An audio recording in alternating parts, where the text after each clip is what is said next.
क्या आप तैयार हैं एक ऐसी यात्रा पर निकलने के लिए जो न सिर्फ बाहरी दुनिया बल्कि आपके भीतर की दुनिया को भी बदल दे? स्वागत है क्रेजी टॉकर में। आज हम सुनेंगे अर्जुन की साहसिक कहानी, जो एक खोए हुए खजाने के लिए सिल्वर माउंटेन की तरफ बढ़ता है। पर क्या वह खजाना उसे बाहरी दुनिया में मिलेगा या फिर वो कुछ और होगा जो उसकी असली यात्रा का हिस्सा बनेगा? आइए जानें अर्जुन की इस अद्भुत यात्रा में क्या राज छिपे हैं। यह कहानी एक युवक अर्जुन की है जो एक साहसिक यात्रा पर निकला था। अर्जुन का जीवन हमेशा से ही चुनौतीपूर्ण था। वह एक छोटे से गांव में रहता था और अपनी छोटी सी दुकान में काम करता था, लेकिन उसे हमेशा कुछ बड़ा करने का सपना था, कुछ ऐसा जो उसे पहचान दिलाए और उसे उसकी असली क्षमता का एहसास कराए। एक दिन जब उसने एक पुरानी किताब में एक रहस्यमय स्थान के बारे में पढ़ा तो उसका साहसिक मन उभरा।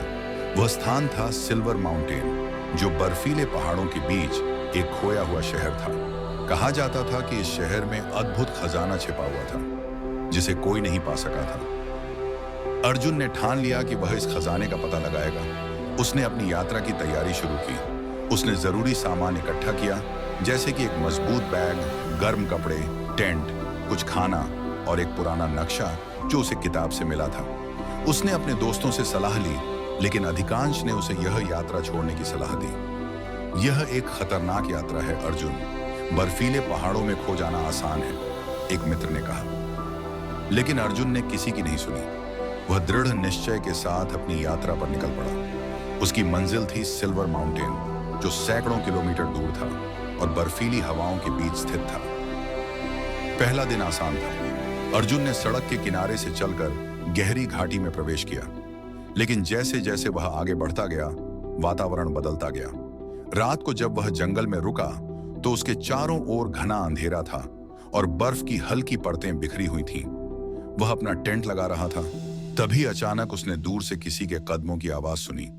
वह चौंका और सावधानी से बाहर झांका, मगर कुछ नहीं था, केवल बर्फ के टुकड़े गिर रहे थे। अर्जुन को समझ में आया कि यह जंगल खतरनाक हो सकता है, इसलिए वह जल्दी सोने की कोशिश करने लगा। लेकिन रात भर उसकी नींद में कुछ अजीब सा महसूस हुआ, जैसे कोई उसके आसपास हो। अगली सुबह उसने जल्दी उठकर अपनी यात्रा जारी रखी। अब उसे इस क्षेत्र में और भी कठिनाइयां आने वाली थी। कुछ दिन बाद अर्जुन एक बर्फीली घाटी में पहुंचा, जहां बहुत ही ठंडी हवाएं चल रही थीं। उसकी सारी उम्मीदें खत्म होती नजर आ रही थीं। वह थक चुका था और उसकी शरीर की ऊर्जा लगभग खत्म हो चुकी थी। तभी उसने देखा कि एक छोटी सी झोपड़ी दिखाई दी। उसने राहत की सांस ली और झोपड़ी की ओर बढ़ा। झोपड़ी में एक बुजुर्ग आदमी था जो बर्फीली हवाओं से बचने के लिए अंदर आग जला रहा था। बुजुर्ग आदमी ने अर्जुन का स्वागत किया और उसे गर्म चाय दी। अर्जुन ने बुजुर्ग से पूछा, यहाँ पर कौन रहता है और सिल्वर माउंटेन का रास्ता कहाँ है? बुजुर्ग आदमी ने धीरे से कहा, सिल्वर माउंटेन में जो लोग गए वे कभी वापस नहीं लौटे। वह जगह एक प्राचीन राज छिपाए हुए है। यदि तुम वह राज जानना चाहते हो तो तुम्हें बहुत बड़ा साहस दिखाना होगा। अर्जुन ने सोचा और फिर तय किया कि वह इस यात्रा को जारी रखेगा। बुजुर्ग आदमी ने उसे एक मीएनएफ दिया और कहा, यह रास्ता सीधा नहीं है, तुम्हें यह मीएनएफ ध्यान से समझना होगा।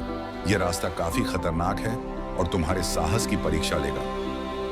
अर्जुन ने बुजुर्ग का आभार व्यक्त किया और मैप को अपनी जेब में रख लिया। उसने फिर यात्रा शुरू की, लेकिन अब रास्ता और भी कठिन हो गया था। बर्फीले तूफान और तेज हवाएं उसे हर कदम पर चुनौती दे रही थीं, लेकिन अर्जुन ने हार नहीं मानी। वह पहाड़ों के बीच बढ़ता गया, मैप को ध्यान से देखकर रास्ते का अनुसरण करता रहा। तीसरे दिन वह एक गहरी खाई में फंस गया। वह जितना भी चढ़ने की कोशिश करता, उतना ही नीचे गिरता। उसे समझ में आ गया कि वह केवल अपनी मेहनत से ही इस मुश्किल को पार कर सकता है। उसने अपने बैग से रस्सी निकाली और उसे एक मजबूत पेड़ से बांध लिया। फिर उसने खुद को खाई से निकालने के लिए रस्सी के सहारे चढ़ना शुरू किया। यह मुश्किल था, लेकिन अर्जुन ने आत्मविश्वास से काम लिया और आखिरकार खाई से बाहर आ गया। अर्जुन अब लगभग सिल्वर माउंटेन के पास पहुंच चुका था, लेकिन उसे एहसास हुआ कि असली चुनौती अब शुरू हो रही थी। वह एक विशाल गुफा में पहुंचा, जिसमें अंदर जाने के लिए कोई रास्ता नहीं था। गुफा के सामने एक बड़ा ताला लटका हुआ था और उसके पास एक पुराना तिजोरी था। अर्जुन ने तिजोरी को खोला और उसमें एक छोटी सी किताब पाई। किताब में लिखा था, जो सच्चे दिल से खजाना चाहता है वह उसे पा सकता है, परंतु उसे पहले खुद से जूझना होगा। अर्जुन ने किताब को ध्यान से पढ़ा और समझा कि यह खजाना केवल बाहरी चीजों से नहीं बल्कि आत्मा की शक्ति से प्राप्त किया जा सकता है। वह गुफा में कुछ देर बैठा, अपनी आंखें बंद करके शांति से ध्यान करने लगा। कुछ समय बाद उसने महसूस किया कि वह अपने भीतर के डर और संकोच को पार कर चुका था। अर्जुन ने किताब को समेटा और गुफा से बाहर निकलते हुए महसूस किया कि उसका असली खजाना उसकी मानसिक शक्ति और साहस था। उसने खजाने के रूप में अपने आत्मविश्वास को पाया। जब वह वापस लौट रहा था तो उसे एहसास हुआ कि यह साहसिक यात्रा केवल बाहरी दुनिया की नहीं बल्कि उसके भीतर की यात्रा भी थी। अर्जुन ने अपनी यात्रा को एक नई दृष्टि से देखा। वह अब जान चुका था कि असली खजाना केवल धन या संपत्ति में नहीं बल्कि आत्मविश्वास, साहस और अपने भीतर की ताकत में है। दोस्तों, अर्जुन की इस साहसिक यात्रा ने हमें यह सिखाया कि असली खजाना बाहरी दुनिया में नहीं बल्कि हमारे भीतर ही छिपा होता है। साहस, आत्मविश्वास और अपने डर से लड़ने की ताकत ही हमें जीवन में असली सफलता दिला सकती है। अगर आपको यह कहानी पसंद आई हो तो हमारे चैनल क्रेजी टोकर को सब्सक्राइब करना न भूलें और इस तरह की और प्रेरणादायक कहानियों के लिए बेल आइकन को दबाना न भूलें। आपका दिन शुभ हो और याद रखें, असली यात्रा हमेशा हमारी अंदर की होती है।